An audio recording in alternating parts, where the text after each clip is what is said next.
killed hundreds of Americans in the process there. And I mean, okay, let's go to some breaking news here. We got Senator Mitch McConnell talking about the airstrike as well as impeachment. This is just happening right now here on News Now.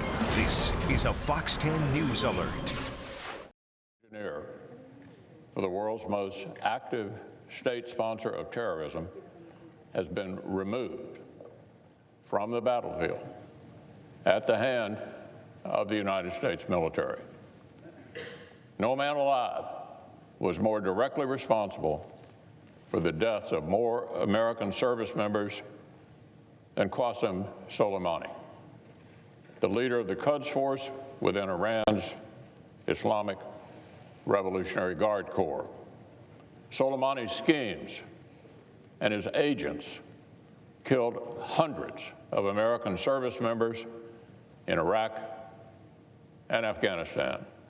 He personally oversaw the state-sponsored terrorism that Iran used to kill our sons and our daughters.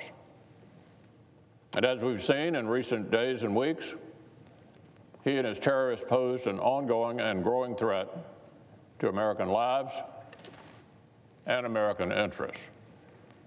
Soleimani made it his life's work to take the Iranian revolutionary call for death to America and death to Israel and turn them into action. But this terrorist mastermind was not just a threat to the United States and Israel.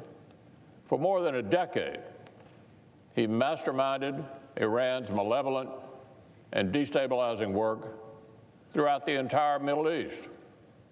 He created, sustained, and directed terrorist proxies everywhere from Yemen to Iraq to Syria to Lebanon.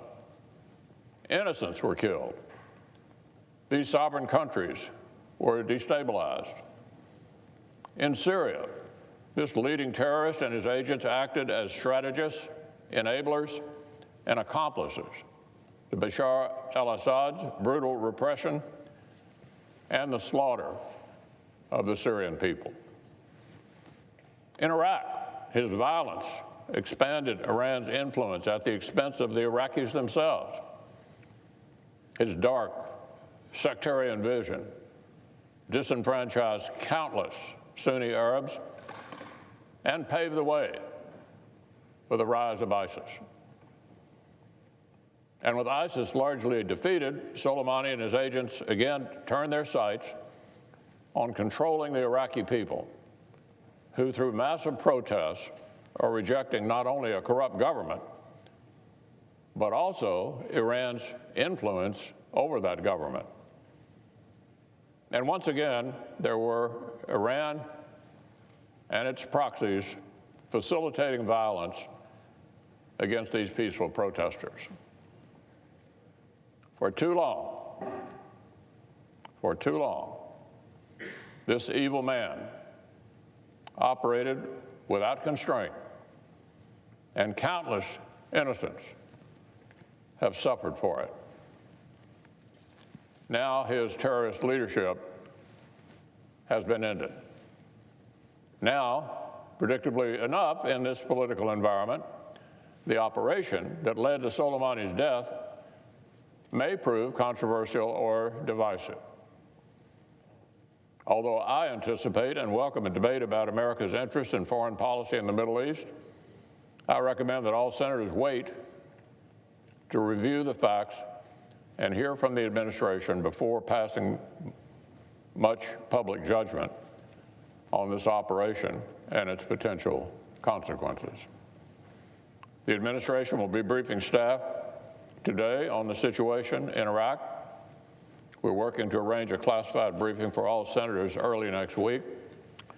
For my part, I've spoken to the Secretary of Defense, and I'm encouraged by the steps the U.S. military is taking to defend American personnel and interests from a growing Iranian threat. I know I speak for the entire Senate when I say that my prayers are with all American diplomats, personnel, and brave service members serving in Iraq and in the Middle East. I'm grateful for their courageous service to protect our country. Right from the outset of this new year, it is already clear that 2020 will require the Senate and our whole nation to redouble our resolve to keep America safe in this troubled world. Now, Mr. President, on an entirely different matter,